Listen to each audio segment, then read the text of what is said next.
Hello. तर आज मी बनवणार होते पिझ्झा. तर खूप दिवसाची इच्छा होती पिझ्झा खाण्याची आणि आज मुलींची डिमांड तशीच होती पिझ्झा खाण्याची. मग काय म्हटलं चला आता पिझ्झा बनवावा आणि त्याचं कारणही तसं होतं. तर ते मी तुम्हाला नक्कीच सांगते.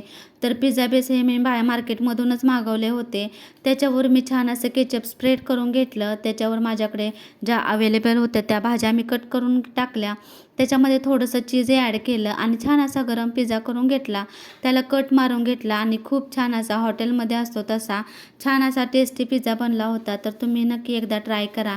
त्यानंतर आमच्या घरी आज बड्डे होता. तर माझाच आज बड्डे होता आणि बाहेर सेलिब्रेशन न करता आम्ही घरीच साध्या सोप्या पद्धतीने बड्डेचं सेलिब्रेशन करून घेतलं आणि वृषालीच्या पप्पाने माझं औक्षण केलं. तर आपल्या नवऱ्याने आपले असे लाड पुरवले की खूप छान असं वाटतं ना. त्यानंतर आमच्या ताईने माझं औक्षण केलं आणि आज बड्डेचा केकही कट करून घेतला आणि छान असा बड्डे सेलिब्रेशन आज झालं होतं खूप साध्या सिंपल पद्धतीनं.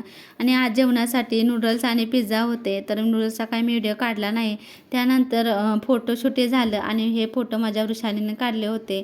त्यानंतर आम्ही बड्डे झाल्यानंतर गेलो गरबा खेळण्यासाठी आणि ते बघा वेदूचा आमच्या गरबा खूप छान डान्स करत होते आणि कधी नव्हे ते आज मी पहिल्यांदाच गरबा खेळत होते. तर कधी कधी थोडंसं चेंज हे आपल्या आयुष्यामध्ये व्हायला पाहिजे. तर खूप पहिल्यांदाच आज मी गरबा खेळले होते. तर गरबा खेळल्यानंतर मी घरी आले. तर व्हिडिओ आवडल्यास लाईक करा, शेअर करा, सबस्क्राईब करा. चला तर मग बाय आणि छान छान कमेंटही करा. बाय.